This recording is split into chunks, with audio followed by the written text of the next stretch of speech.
And welcome to Monday's Midday Show. I am Jeff Everett. He is Mark Messina. My drum roll was so good, the desk drawer opened up. That's how Look at that. It's going to be a good show. Look at that. We're going to go through the headlines today. We're going to try to cheer Mark up. Maybe. It's going to be hard to do. We're going to talk about the Cowboys. It's the anniversary of Joe Paterno's passing. I can honestly say that's a discussion you and I probably haven't had together, is just kind of the whole legacy and what does it mean and where does it stand and all of that. Yeah, I think it's a good topic. Yeah, so on the death of his anniversary, we figured we talk about that. We'll be right back to talk about all the headlines. All I wanna do is feel awesome. All I wanna do is feel awesome. All I wanna do is feel awesome. How are you feeling today? Well, today is a big day for me. Okay. It is that ceremonial. We we move this here. We move this over here. Now we move this one over here, and here we are. So it's not that the Cowboys lost. It's baseball that it's season. baseball season. It's baseball season. It's baseball season now. I mean, people are checking on me, making sure I'm okay, and I'm like, this is what Dallas Cowboy football is. We are.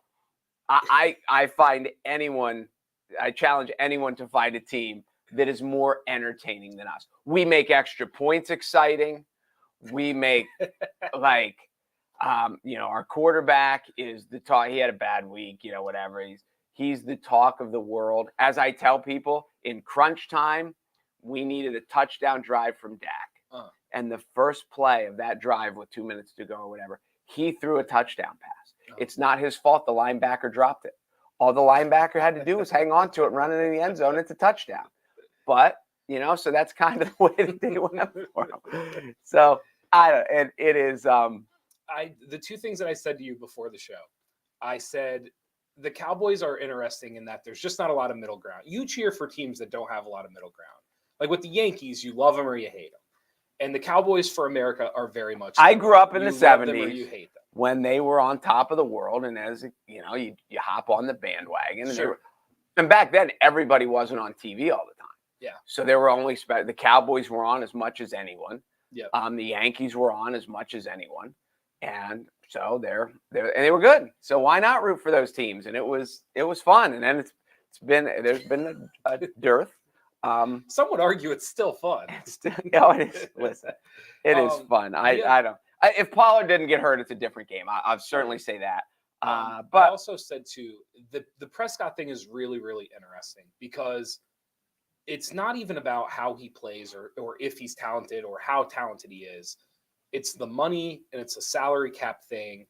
And what really the conversation is when you hold a team to under 20 points and you're paying a quarterback an exorbitant amount of money, the quarterback needs to figure out a way to score 3 If you'd have said, yes. If you'd have told Dallas at the end of the game the Niners are going to have 19, correct. You have to figure out a way to win that game. Even if Tony Pollard gets hurt in the second quarter. If your quarterback's making that much, you have to. And that's the life of Dak Prescott is like, even if you play okay, did you play okay enough to make what you make? And it's an interesting. And I thought he ran well. That was his best running game, but it's yeah, it is what it is. I don't know how you quantify this, because not like a football coach.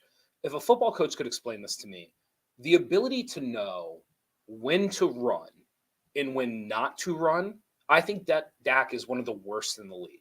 I agree. I think he's really bad at knowing I should scamper here.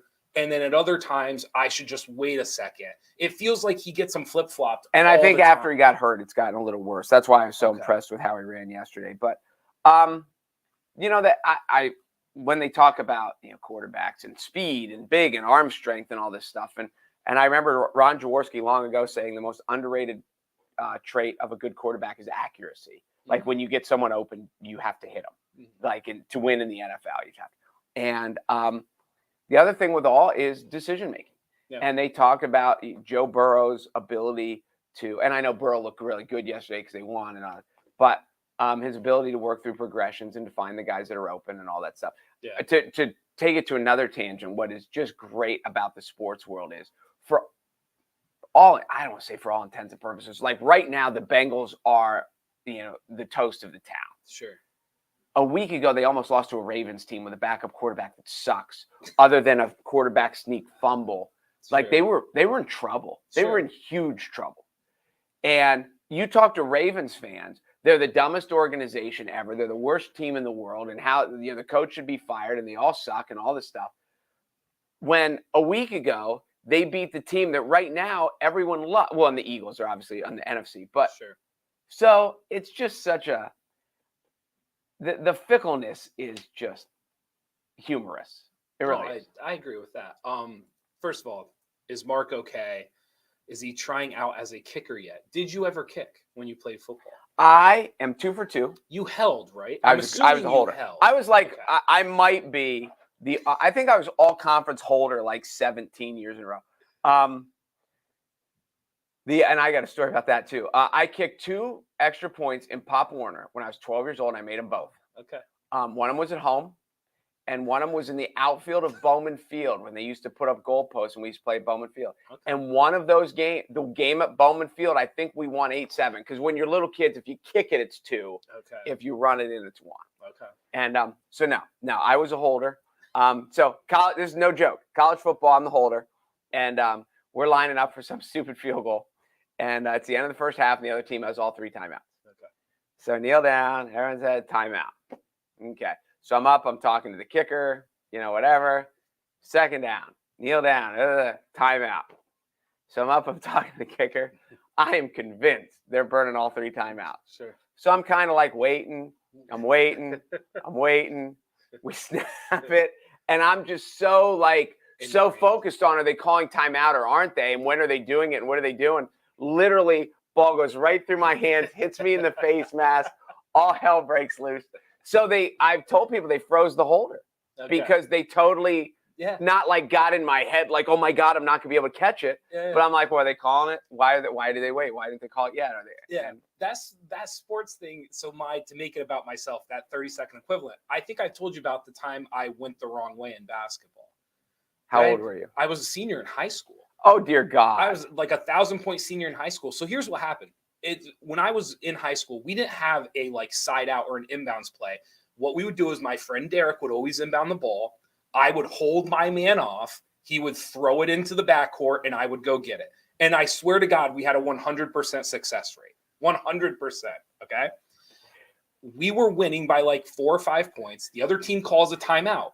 So we go over. And for whatever reason, we decided to draw up an out of bounds play on the sideline, which again, we had never done. As a 4-year starter, we had never drawn up a play for a side out of bounds.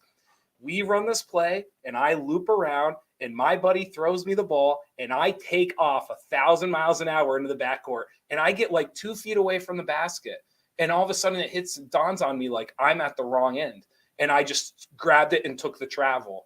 And that was, but I went the wrong way in a 4-point game my senior year with a minute to go. You held on to win, I take it. We held on to win. But I remember people were what were you? And I go, to be honest, I was just so used to you just lob it in the backcourt, I'll go get it. Then all of a sudden, for the first time in 4 years, we dropped this play and it just, like you said, it froze me out. Right. I just kind of, so yeah, it happens to everybody. That's At great. Some point, it happens to everyone. Your failure in that instance was worse than mine. Did I make you feel? Did I make you feel? Make me feel a lot better. Because the other beauty of it, it hit me in the face mask.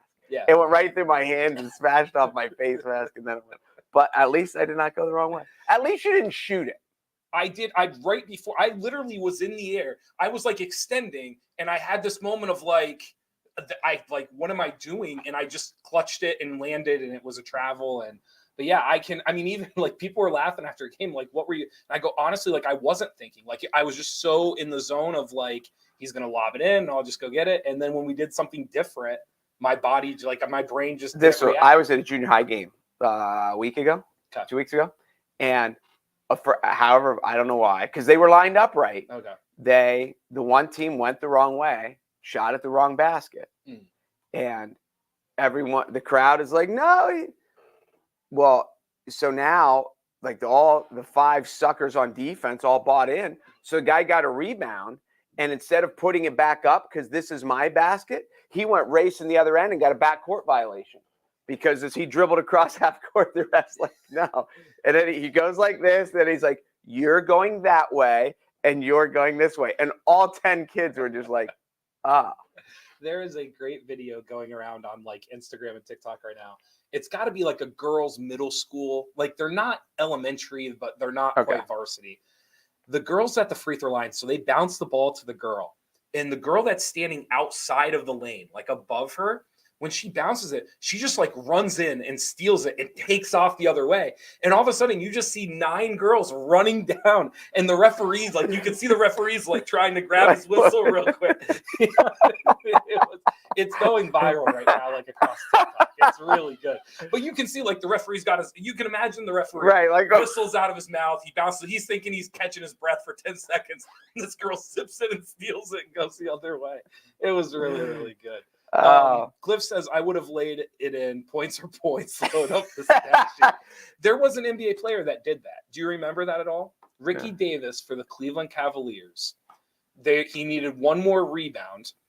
They threw it into the backcourt. Oh, I do remember that. He shot it at his own basket, missed on purpose so he could grab the rebound and get a triple-double before time ran out. Did it count? On the stat sheet, yes. I believe if you go into the NBA archives, it's like they deny it's – but if you go to the game stat, he has a triple-double. Okay. But if you go to Ricky Davis's like I do remember triple-doubles, it's not there because the NBA deemed it like – a joke? Yeah, no, it wasn't an acceptable. I would have acceptable triple double. Points are points. Points are points. Before we can do the Paterno thing first, we can go into the headlines. What do you want to do? It's up to you. The Paterno, I saw that yesterday was the anniversary of his passing. I think it was 11 years ago, and I think he is such a fascinating character, and especially in our world because he was such a prominent figure in our region. I knew who Joe Paterno was before I knew what Penn State football was. Yeah, he was. Like he was Penn State University, mm-hmm. And just as he's not the only one. Just as you get Mike Krzyzewski's and you get the Tom Izzo's and he's not the only one, but he was Penn State University, and now we look back. I think for a lot of years he was kind of deified, and now that you get through it, you find out that the program wasn't as clean, pristine as it sounds. There's running legends that whenever a Penn State player got in trouble on campus, that the campus police called Joe, and Joe handled it, and the university didn't handle it. And I know there are players that were. There's one that I won't mention his name because he went on the NFL, but he was arrested for stealing stereos his freshman year, and he was still on campus and he was still there. And so there was always this image that Penn State did everything above board. They were totally clean. There was nothing. And that's not really true. But So I think at that time, his image was greater than it was. Okay. Now we've got to this aspect, and Paterno wasn't Jerry Sandusky.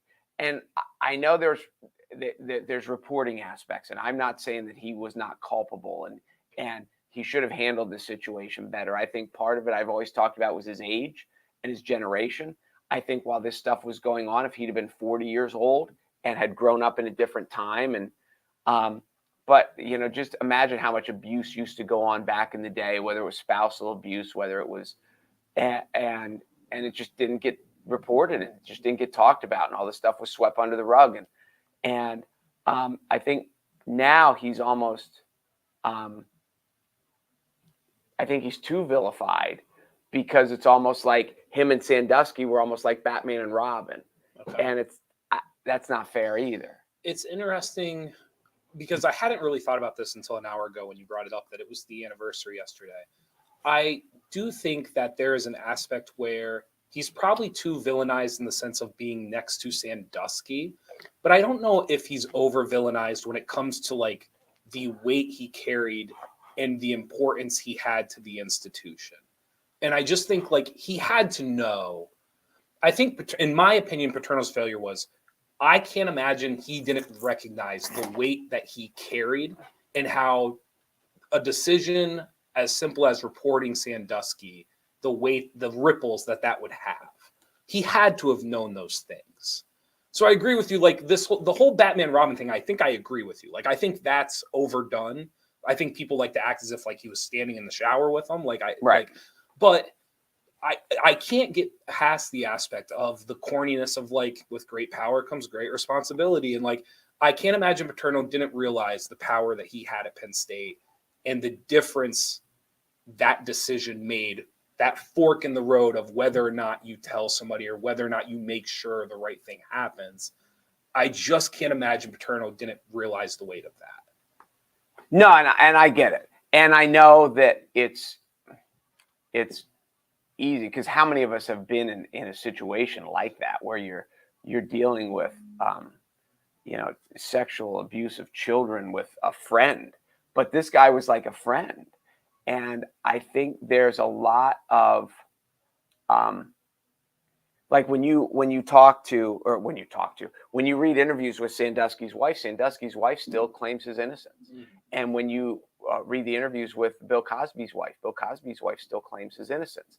And I think that there's an aspect of self-preservation of those people, not of the culprit, but those around them, those who love these people, that are like, they have to believe it's not true, or then they would somehow be guilty. Like, why didn't I see it? Why didn't I realize it? Why didn't I stop it? And obviously Paterno's love of Sandusky is not a romantic love. It was not, but it was a long friendship and I think there's also there had to be an aspect of that just from a human side, not from a great coach or not from a guy with great power, but just on a basic, simple level. This is my friend, and I can't possibly believe this is true. So it's one thing if you know and you're not saying it, but I think there's a level of denial that is psychologically, even if the evidence points against it, lots of people deal with denial. Like, they don't have a drinking problem. They don't have a gambling problem. They don't have and we deny things all the time to save our own psyche. And I could imagine that if it's a guy that's a friend, and this isn't even a coworker. But so this would be my question to you then, and not that I expect you to know the answer. My question to what you just described would be, you're implying he did it for a friend. And I always interpret it as the legacy in the program mattered more than anything else. See, if that meant making sure this didn't get out or go further than he wanted it to go, as far as ears and who knew about it, he was willing to do anything to make sure that the legacy in the program was not affected, because that defined him. Nothing defined him more than that. Yes. So it's interesting. I'd never thought about it from the perspective of like, Jerry was a friend and he thought Jerry was a good guy and he'd spent years with Jerry. And I'd never thought about it from the perspective of their relationship. My naive viewpoint was always the relationship between Paterno and Penn State. Yes, but I do. Yes. And that's why it's complicated. Anything of these psychological issues are complicated, because when you get away from all the records and the institutions and all this, and you get to like the low, at the end of the day, he's still a person, and the psychological, and you're right. He did a lot of things to try to protect the program and to try to make sure that this got swept under the rug. But, we've seen Urban Meyer do that. I think you see that at places all over the place. I think you see it in schools all the time, where we don't want this to get out, so let's try to bury it. I think it's the magnitude. I think every person who has a legacy across the country, right? Because like you said, there are people all across the country, these college coaches, these high school coaches, like all everywhere, where like there is a pedestal that they have been placed upon. And so the question then becomes like, how far are you willing to go to kind of like keep the foundation of that pedestal rolling? I think Paterno's was such a big pedestal, like to just keep the analogy going, that I do wonder if it almost felt like it was a fair trade-off in his mind. Again, I'm not Joe Paterno. Right. Like I'll never know what Joe Paterno was thinking. But was Penn State football so big? Was it so important? Like think of the people that Joe Paterno must feel like he had helped throughout his entire life. When you look at how many people came to those games and who he had an impact on and who wanted to see him and who he spoke to. I mean, you could make the argument in his mind, making sure that didn't crumble was invaluable. Right. And so now to people on the outside, what do you mean it's invaluable? Right. Like so I get both sides of the sense. I would be curious if I could ask Joe Paterno one question. I think it would be along that line of like, did you honestly believe Penn State football was so important that it mattered that much? Like the things Penn State football did had a bigger impact than what you thought hiding this one thing. Well, I think one of the other things too is when we're, that's why there's a checks and balance system in the world, and the good places have a checks and balance system. And I think the system at Penn State failed Paterno a little bit because the whole legend of the trustees in 02, 03 or whatever, when they went like 2 years and didn't win a Big Ten game and they were dreadful. And when they went to his living room and asked him to resign, they threw him out of the house because he had become bigger, at least in image, than the university. Right. Well, that's where kind of like the system failed him. And I've had this argument with people before. I've never believed it. They talk about people like, the greats at the end, like the Mike Schmitz and the Cal Ripkens and the Derek Jeters and the guys who have been there so long that they're like, the Ben Roethlisbergers, that they deserve to go out on their own terms. And I've always said, no, that's not the way the world works. They were great, and society will remember them with their greatness because their talent at whatever they did was better than everyone else's. And when their talent is no longer better than everyone else's, then that's when they should step aside, because all this greatness is based on talent, whether it's playing talent or coaching talent or singing talent or whatever. And when Paterno got to that point, that he obviously wasn't the greatest coach in the country, and that the university should have looked at him and said, you're 70 some years old. We need to make a change. Now they did rebound after that, and it's not like they were dismal the rest of the way. But if he would have been humble enough to walk away and say, I've done this for a long time, I'm 70, whatever years old, and but also if the university would have just said, listen, it's time for a change. Thank you for all this. We know we're going to take a hit. We know we're going to take a fundraising hit, but it is what it is, and we need to make a change. Then a lot of this would have been avoided, and they wouldn't have had the ugliness of the in-season. It would have been, oh, that happened in the past. So, it's just, he's a fascinating from all the psychological, because I've said this to repeat myself now.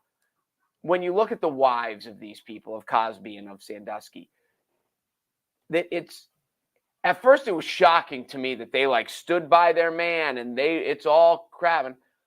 But when you've been married to this person for 60 years and people are like, you knew it was going on, for them to say, oh my God, it was going on and I had no idea, then they come across as the most naive person in the world. And that's not good. So I've actually, you're going to make fun of me because I'm such a nerd. So I've actually looked into this. So it's a syndrome called standby spouse. They've actually done studies on this. Have you heard of this at all? So essentially, because of the way society worked, you typically had these scenarios in marriages where like the woman was a dependent. Like that's just the word that I'm not implying women are dependent. That's just the world. Well, that's the way society was. The way the world was. They had no way to support themselves. Now, over time, the whole syndrome of like standby spouse has declined as time has gone on. It's less likely to occur today than what it was before, but it's literally called standby spouse syndrome. Okay. And it's that concept of like you become so dependent after so many years because of the way society works and because you're kind of at home taking care of the house and you're not around, you're not in the outside world every day, and home cares, right? Like home takers. And so, yes, there is literally, they did studies on this and actually found that there is like a case of standby syndrome for spouses who like you just can't imagine a world in which like what they're telling you isn't true because the rest of the world tends to not exist as dominantly for you. And it makes sense from a self-preservation. Yes. Because the most primitive reflex of any mammal is self-preservation. Yes. And it's not just physical, like, oh my gosh, the house is on fire, need to get out. It is emotional, it is psychological, and so yeah, I don't know. Anyway, but it's been 11 years since Paterno It's a fascinating passed away. topic. I will say 10 years removed from it. I do agree with you in the sense of like there seems physical is the wrong word. There seems to be a villainization now that like it almost wasn't the Sandusky scandal, like it was the Paterno scandal. Correct. And I do agree with your sentiment on that of like maybe they're more linked than what would be expected now in hindsight. Right. However, I still, in 10 years later now, I still find myself thinking he probably could have, should have. I feel very little sympathy for how it ended for him because I just can't imagine he was that naive to the power he held. I agree with that too. Yeah. Just it's almost, and I'm afraid as time moves on, it's almost like, you know, Paterno did not abuse kids. Paterno, it's not like he was, you know, covering for him and sneak like he didn't. There were lots of other ways he could have reacted when evidence had been presented for himself, but it's not like he was, you know, in on it. Yeah. And it seems like as society moves on that's you're right that they get combined. Yeah. So anyway, be that as it may, I did not, and I just saw on Facebook that it was the anniversary of his death, and it is too bad because, and again, to repeat myself again, I think Penn State's football program was way cleaner than most. I think from like a fiscally, like behind the scenes, probably. I get what you're saying. Like when you watch like the Miami U documentaries and like some of the stuff that was, I agree with you that it was probably a cleaner program, but it comes back to that idea of like, I could make the argument that a lot of what Miami was doing, a lot of schools were doing. I don't know how many schools in the country were covering up a scandal like Penn State. Oh no, I'm with you. So it's that weird balance of like you can make the statement Penn State was probably cleaner, and I think it's a true statement, and I can make the statement that Penn State probably hid something very few universities would have, and I think that's a true statement as well. I just got a text from Chris Massey, who I now hate because he is a 49er fan. Purdy has as many playoff wins as Dak does now. Okay. Yeah. Yeah, funny guy. Yeah. That's real great. That's great. That makes sense. That's great. That makes sense. I have some headlines here. I didn't know. Is there anything else off the top of your head? Is there anything else bugging you? No, I don't think. Not that I can think of. It's okay if you don't. Obviously, we had the snow this morning. Everyone's talking about that. The rain delay. Rain delay. We had talked about it. It's the 50th anniversary of Roe v. Wade. Kamala Harris is going to speak on it. I had a very intelligent person this weekend bring up a point. I've told you this before the show. Harris is going to be interesting moving forward because, again, she's going to talk about abortion rights today. She's obviously, you and I agreed, she had disappeared. She basically vanished for almost like a year when they got off to a rocky start, taking over the White House. Not that VPs do a lot. Sure. But she vanish is the word. It would have been hard to find her on a map. Yes. It was difficult. What's interesting is I had a very intelligent person this weekend tell me that if there was ever an opportunity for a woman vice president to pick up the football and run with it and make their claim, it'd be a woman vice president when Roe v. Wade was abolished, because now you get to be the defender of women's rights, right? Like you get to be the person that can take this cause and run with it. So it'll be interesting. I haven't heard what she had to say, but I think that whole aspect of it is very, very interesting because I think other people would have picked up the ball and ran with it. And I don't know if Kamala Harris really did that, but today she's going to try to do that. Are you a Kamala Harris? You've never really talked about Kamala. I don't know. I think I think vice presidents don't really do a whole hell of a lot. I don't disagree with that. I think what's interesting about Kamala Harris is I think she needed to be with a president that was really like with it, like somebody who was like Obama. Like she needed to be, not that like I loved Obama, but like you needed but like Obama could give a speech and Obama could get up there and present himself, and like she almost needed somebody to kind of be like, come along, like we're doing this now. Right.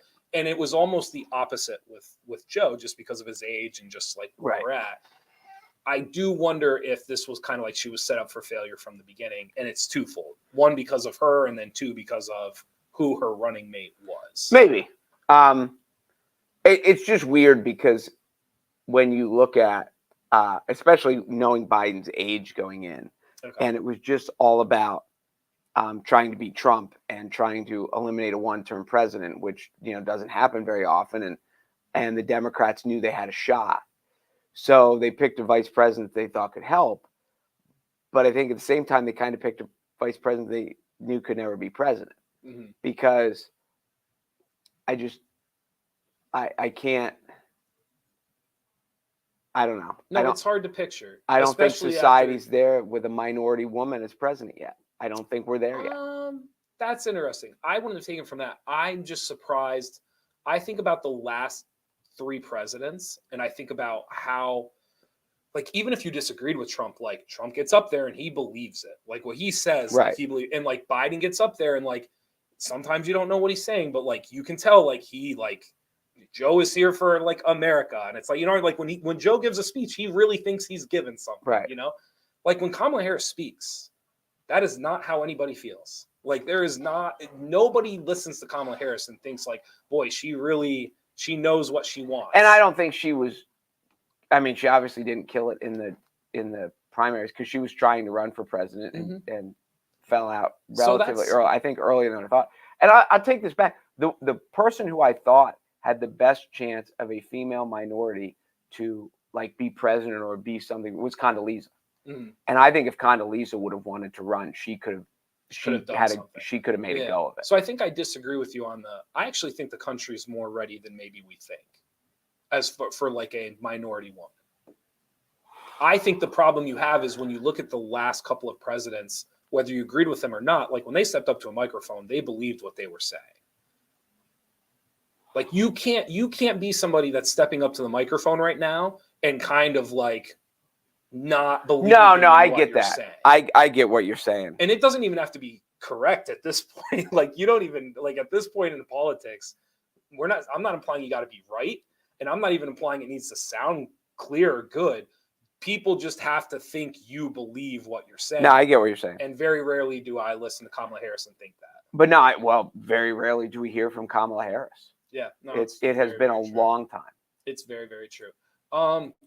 That's all. I mean, there's a couple of other headlines, but it's a lot of Santos stuff. It's a lot of stuff we've talked about. Stuff's just kind of lingering. Santos is Alec Baldwin's still in the news. Santos is still in the news.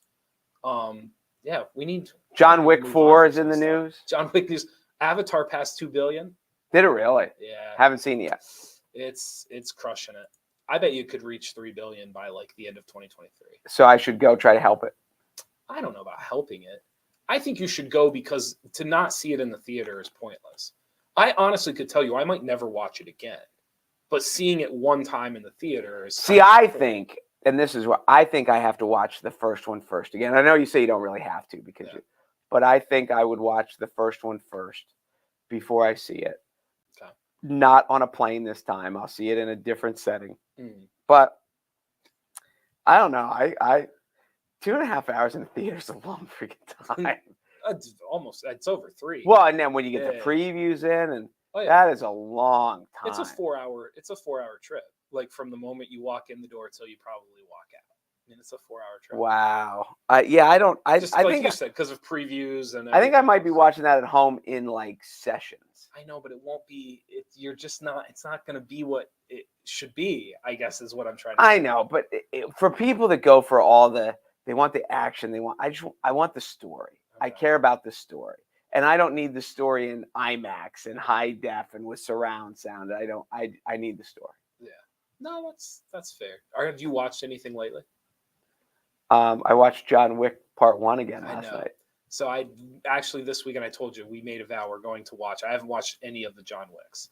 So it actually came up this weekend, and we made a pact that we are going to watch it. They are fun. I'm not going to spoil anything for you. Okay. But he is not the boogeyman. You said he is the guy you hire to kill the boogeyman. You rewatched it, so I'm assuming you've seen this multiple times. I'm trying to think. I've seen part 1 multiple times. Okay. I've seen them all. Yeah. I don't know how many times I've seen part 2 and part 3. Okay. But I've seen part 1 multiple times. Isn't it? You just never know what's going to work and what's not. Like, do you like? Well, what's funny is I like John Wick. Like I thought it was stupid, and Jerry told me he's like, "Oh, you should watch John Wick." It's really good. And I was like, "It well, can't be good." He's like, "Oh, horrible name for a movie." John Wick is not a good name for a movie. I don't disagree with that, and that's Okay. part of the reason I didn't watch. But then Jerry's like, "No, you should watch it. It's really good," and I did, and it's really good. I don't know. I've started watching The Last of Us, which is the new HBO series. Have you I've seen about. I haven't seen it. It's based off of a video game. So far, it's incredibly well done, and it's got a couple of cast members from Game of Thrones. It's based off a video game. Based off a video game, The Last of Us. Very popular too. Never heard of it? Like in my world, Jimmy video Stewart. games are like Pac-Man and Donkey Kong. How do you make a movie out of this? Speaking of which, do you know one of the biggest movies in 2023 they're predicting is the Mario movie? Have you seen this at all? Oh no. Yeah, Chris Pratt's the voice of Mario, and then Jack Black is Bowser. Really? Yes, it's supposed to be like they're predicting big numbers for it. Well, that would be fun. Yeah, I can see that. So we'll see what happens. It's the best comic book franchise. I honestly didn't know that they had made it a comic book. What is? I'm assuming The Last of Us. Oh, what really? they're referring to. I just know it as the video game. Huh. Speaking of that, makes sense. Did you? We talked about this before, and it's so funny because I remember I was like, Jeff talked about this, and I remember kind of listening, but I don't remember that thing. It's called A Cabin in the Woods or a cabin. Yes, I read and they're the making book. a movie. And it was a book. Made the movie. Okay. Yes. So you read the book. I read the book. It was a bestseller. Did you read the book knowing the movie was coming out? So the moment I heard that M. Night Shyamalan was doing the movie, I immediately read. So you're like, there has to be something. Okay. So just because I was like, if M. Night's picking this, because he had a 2-movie deal. The first movie he did in the 2-movie deal was Old. Okay. So this is my understanding of the story. Did you see Old? You told me about Old. The problem that I have with Old is I know how it ends, so I feel like the movie's very redundant if you know how it ends. Yeah. So I was told that the deal that he made was he would do one if they let him do the other. My understanding is he did Old for the studio, and then the one he picked was A Knock at the Cabin. Okay. Which the book is actually The Cabin at the End of the World is the title of the book. So as soon as I found out that this was his pick, like this was his, like this, he literally made a movie just so he could make this movie. I was like, I'm reading this book. Okay. Because when I saw the preview, then I was like, Jeff talked about this. Correct. Because as I was seeing the previews, you had explained the story to me. And then I couldn't remember if you I knew you'd read about it or you'd read the book, and I couldn't remember which order it went. So that's why I asked. As a read, it's a jolting read. Like there's some parts where you're kind of like, it is not vomit inducing, but it is like, you're like, oh my God, like what is. So as a movie, I'm very curious to see. I think it's going to be really tense. I think a lot of people are not going to be able to like, not handle it necessarily from like a scary standpoint, but like it's taking humans down to their very nitty gritty. Like you and I joke about wrestling, like it's the most humanistic sport because it's who can tackle the other to the ground. Right. This book narrows down society to kind of like the basic sacrifices of life and what are you willing to do to protect those you love. And I enjoyed it. It's a really great conversation piece as a book, but to read it and to watch it is a grind. Like it's not an easy watch or read. I'm assuming it's not an easy watch. Well, it's funny because as I'm thinking it and you telling me what the story was about, it's a brilliant idea. It's a really smart idea. but I'm watching the previews, and that was one of my first things. And I was like, I don't know, like, this isn't going to make me happy. So I'm not sure. An enjoyable watch. I'm not sure if I'm going to go watch it. It's like, did you ever see the movie The Accused? Because now there's like a series with Jodie Foster in it. Because I was talking to someone about it, because they said about the series. It's either on Netflix or it's on TV. It might be on regular TV. I don't even know. But whatever, be that as it may. And I said, did you ever see the movie? And they said, don't. And they said, no. And I said, don't. Because it's rough. Yeah. And it's great. And it's, I think Jodie Foster won Best Actress. Like, it is acclaimed. Yeah. But it is a hard watch. What's weird though is some of that is the stuff I have enjoyed. Such a weird word. Some of it has been my favorite stuff, because my favorite book ever is The Road by Cormac McCarthy, which is, it was a movie that was done. It's desolate. It's a love story about a father and a son, and the father's trying to take his son south because the world has essentially fell apart and the place is on fire, essentially. It's like Zombieland. A little bit. And it's this, most love stories are romantic, right? And you're falling in love and all. This is a love story of like, this guy loves his son so much that he will do anything to get him to where he might have a sliver of a hope. Of like existing in a somewhat decent world. And it's them traveling this wasteland to try to get there. And it is, I'll never read it again. I've read it one time, but I tell everybody it's the best book I ever read. This book and this movie will be similar in the sense of like, I enjoyed reading this book. I would do it. I would always read it, but I'd never read it again. Never read it again. And I feel like the movie is going to be the same way. And The Road is a lot like your life, except your dad would do it for your sister and not for you. He would do it for me. The problem is like, I would probably be more of a pain in the ass along the road.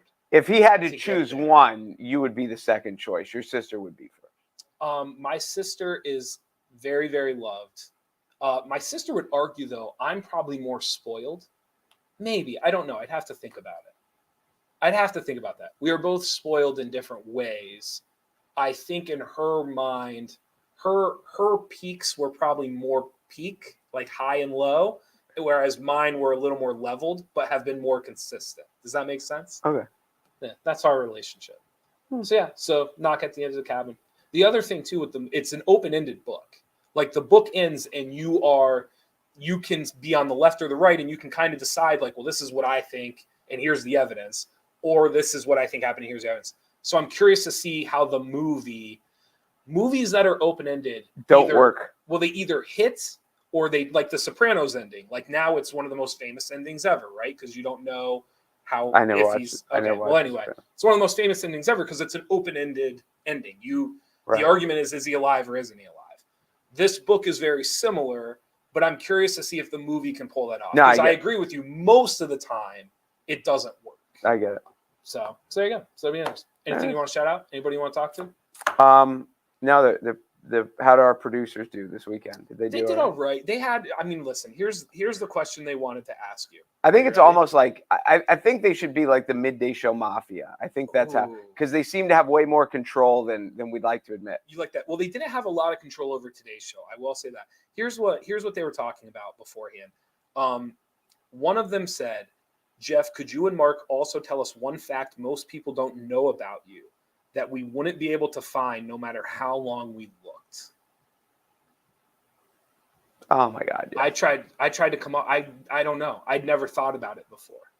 There have to be all kinds. They're just trivial things that why would anyone know? But anyone know those things? I think there's like, I'm trying to think of this. Yeah, I don't know. It's a weird question to ask if you've never thought about it before. Do you ever think about like the things you don't know about people? Like you think you know you think you see somebody and you know them. Like you see someone every day, a coworker, a friend, something. Right. But then like the moment you're away from them, how different their world must, especially in coaching. Because in coaching, you're in such this like bubbled environment. Yeah. And it's like, and then you think about like what they must exist like out in the world and what the time that happens to me is when you hear someone talk. And they don't know you're there. Well, I've told you. And you're just like, oh, because you kind of think that like how people are around you is how they are when they're not around you. Yeah. And you know that people come up and they say all these wonderful things, and then you're not around, and you hear them say something about you that's not all that wonderful. Sure. And you're like, oh, maybe they don't think, maybe this is just a little bit of an act. But then you think like, well, when they're not, like I said this about them when they weren't around, But see, that's so why I do the same thing. That's why it's important to make fun of people to their face. Which I do all the time. Exactly. Because then if you make fun of them, you go, well, it's not something I haven't said to them. Like, it's not something I haven't made fun of them for before. Absolutely. So, you need to make fun of people to their face. It's funnier if you make fun of them to their face. When you make fun of them and they can't hear you, it's not all that funny. It's an interesting prospect because there is something about getting along with people. I think it's really important to not know. Like, the moment you know somebody too well, I'm not saying it ruins the friendship, but it certainly, like, it alters it. It's never the same once you know too much. Sounds like we're having relationship issues. Who, you and I? No, you. No, I'm being serious. You don't feel that way? No, there is a certain it's the Goodwill Hunting thing. Like, she's perfect for you right now, and you're afraid that she's going to find out maybe you're not so perfect. And that's, sure, but so, I think there's an aspect where people, people are always like, don't work with family. I don't think it's about not working with family. I think it's that you know too much about your family, and so then it just gets murky. It just gets muddy. It just does. It's hard to go in and yell at somebody at work when they know that you just did something you weren't supposed to do to your wife or to your kids, or you forgot your kid's baseball game, like whatever it is. That's why you shouldn't yell at people at work. But you get my point. Like, no, I get it. There's this idea of like, oh, it's a family thing. And to me, it's like, no, it's a knowing them too much thing. Like, you know too much about them. Yes. But I don't know. There's a necessity. I don't want to say there's a necessity of dishonesty, but to smooth things over there's lots of times where you have to tell people what they want to hear. When at the end, like when we look at anyone, we can criticize, like, I would do this differently and I would do this differently, and they would do it for us because we believe that the way we do everything is right and the way, other people. And so I think there's lots of times that we, people annoy us or people bother us, but we don't tell them. And maybe that's the aspect too of just not saying it out loud. That just kind of like, all right, that bothered me, but that annoyed me, but I'm just not going to say anything because it's not going to make the world better if I just let them know. So I'm putting some words in your mouth, but so you've never had a friendship or relationship where like eventually you just knew too much and it ruined it, ever? You've never noticed that in your life? Or it altered the way you were able to handle somebody or be around somebody, or it's just, I think it's just complicated. I'm not implying it's right or wrong. I just think there are people in your life where like the moment they know X about you, it's just going to alter. And who knows what X is? Everybody's X is different. It's just like, I think that's the challenge. I think it's very hard to know a lot about somebody and still like power through. I heard a really good, there's a really good quote the other day, and they said, part about being a friend isn't making sure they do the right thing. It's making sure they don't do the wrong thing again. And that stayed with me because what I'm describing to you is like, once you know too much, it's like, but I think that is part of being a friend. It's like when you know too much, it's still sticking with them and trying to navigate it and trying to either make them better, make yourself better, make you guys better. No, I get what you're saying. I do get what you're saying. Because a lot of the issues with all kinds of relationships are, does the one person have the guts to say something that the other person needs to hear, even if they don't want to hear it? But then how does that person receive it? And if the person, if I tell you something and I think you need to hear it and you think I'm nuts. Yeah, it's like the intervention. Then it's like, yes. And then now the relationship just went sideways. Have you ever been a part of an intervention? Never. Ever. Have you ever like thought about it? Have you? part of an intervention. Yeah. I haven't. I've been a part of like very serious conversations, but not. I wouldn't classify them as like an intervention. No, I've never been a part. I knew someone who had an intervention to them. Okay. They lashed out at everybody. But that's what happens. Like, isn't that what happens like 75% of the time? No, but because I heard her retelling it, and she was just like, "What about you?" And I'm standing there, and I was like, "I think you're missing the point. They're trying to help you, and their point is valid.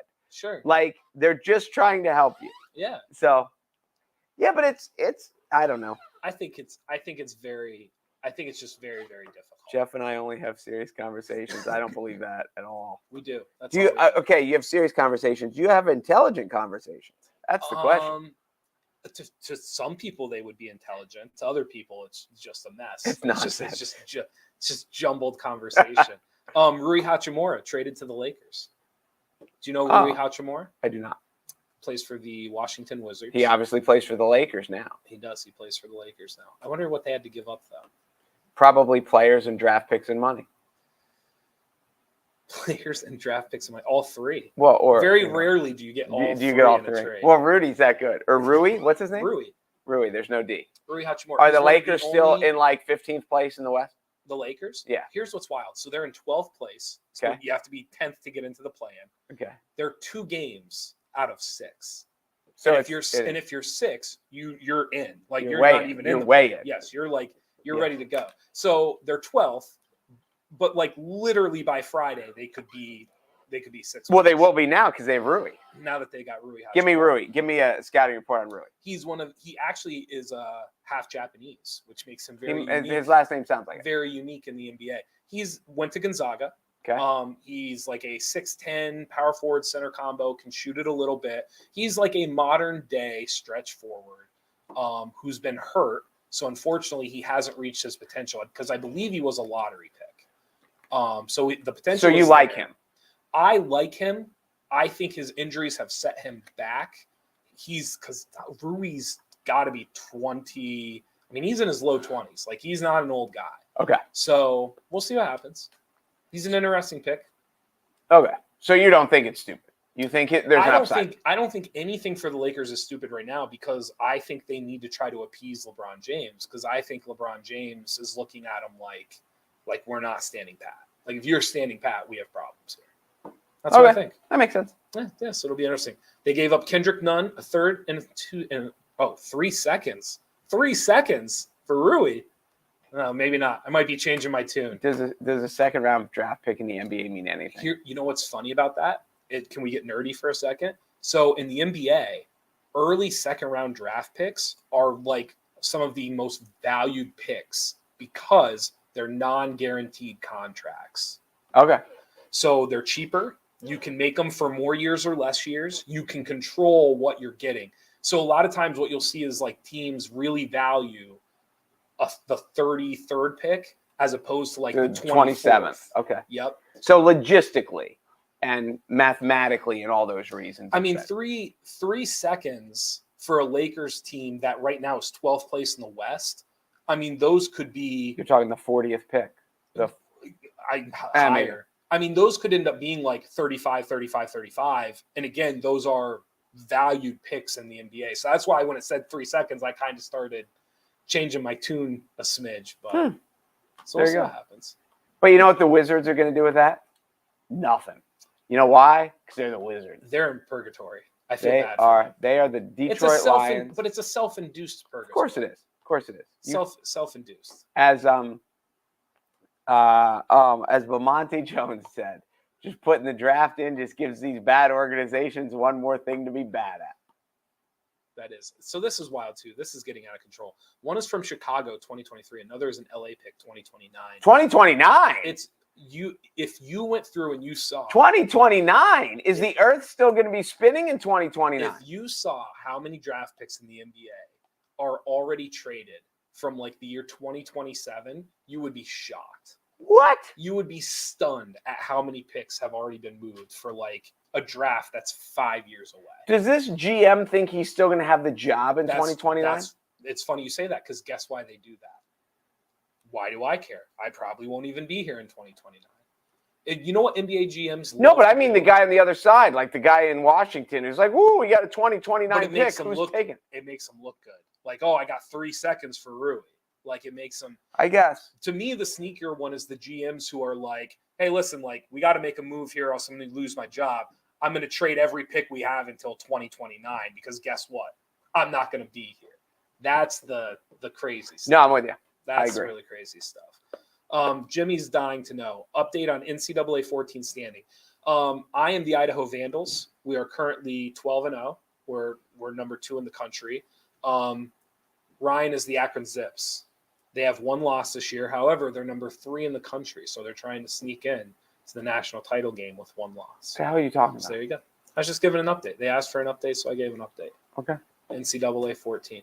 There you- It's fake football. You ever There you play go. fake football? Jimmy knows about The fake. Akron Zips is a real team. They are. Do you know their motto?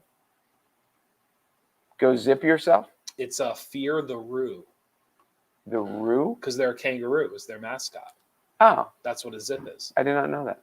It is. Actually, the A in Akron, it's a kangaroo's tail that goes across Interesting. the A. There you go.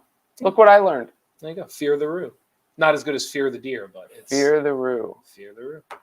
I'm surprised you didn't know Fear the Roo. See, Bogue says I did not. Fear the Roo. All right.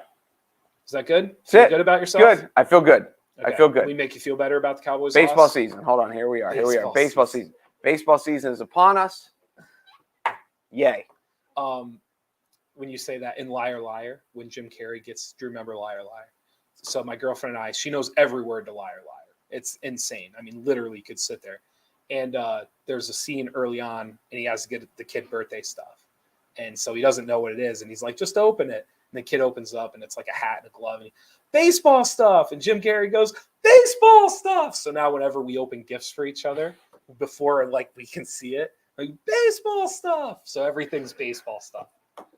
I thought you'd like that. That is kind of funny. Thank you. That is. Appreciate It's as dumb as it is. Those are the things in life that. Every, And I just. every president's baseball The stuff. reason I laugh is because I could see myself doing that over and over Baseball stuff. and just never getting Well, bored. the best. So I have this because she won't watch this because she hates me. So one of the things that I'm going to do one year, and I haven't decided when I'm going to do it, like if it's going to be Christmas or birthday or Valentine, like I don't know yet. I'm going to get baseball stuff one year just to like really do it. You up. should. I am. You should. I'm going to do it. But Thank don't you do it guys. now because you don't need it yet. Like No. wait till the relationship is old and tired and you need to get and she hasn't laughed in like 3 months. And you're like, all right, I'm trying time to pull out the stops. Her nickname is Wang. We laugh every day. Oh, it'll change. We went. It'll change. You do know that. Wait till she gets sick of you. I think I told you her nickname is Wang. Yeah, like, I don't like know why. literally, we have gotten to a point where like my family and friends call her Wang. Like that is Why her is nickname.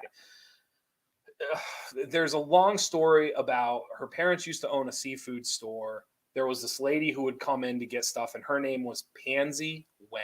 That was Okay. her actual name. Okay. They had Hannah as a kid, so when they would come home, they would jokingly say like Pansy Wang stopped by the store, so they started calling her Hansy Wang, like just like That's did right. it. Okay. And then so I showed And it up. just got shortened. I showed up. I dropped the Hansy. It became Wang.